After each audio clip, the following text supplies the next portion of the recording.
probably picking from the same panel we did at the weekend, to be honest. James and Tim are not available, and Gary Deegan's obviously not available, so as we were, I suppose. How far away is Tim from featuring, do you feel? He's probably a couple of weeks. He's had a minor operation, so it's just rehab now for him and getting him back to a fitness level, so probably 2 to 3 weeks, I'd imagine, at the earliest. At Pake?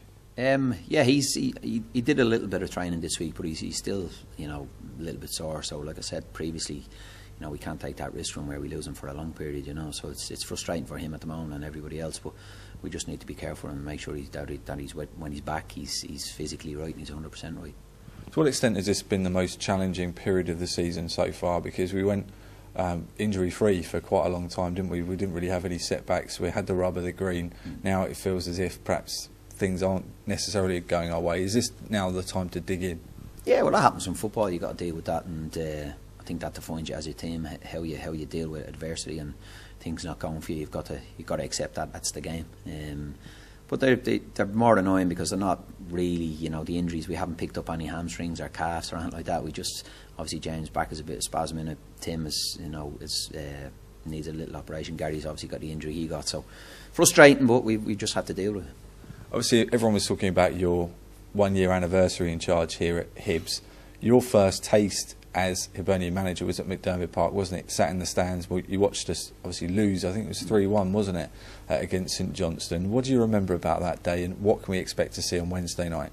I don't remember. It was cold. I know that. It was a poor. We didn't perform on the day, you know, and obviously we knew that we had a job in our hands once we seen the game. But I think we've improved drastically since then, and you know, we know it's a difficult venue and it's going to be the same for us again tomorrow night. But I think we've got a different team and a different outlook in the team and a different attitude about the team. So we're looking forward to it. We're not overly confident and running away with ourselves, but we feel we've got the players to go there and get a result.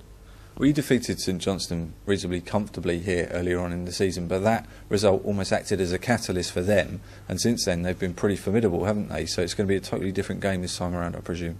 Yeah, well, I think, you know, early on we didn't. I think at the end we run out 2-0 winners, but there was very little in the game for long periods. They had a good spell in the game as well, you know. And but there is very little between all the teams, I think, and it's you know, it is important that we focus on the job. It is a difficult place to go, like I said, and they are on a decent run. They've got some decent players, so we know we're going to have to perform to the levels we got on Saturday against Aberdeen, and if we get a little bit of luck to go with that, well then hopefully we can pick up the points.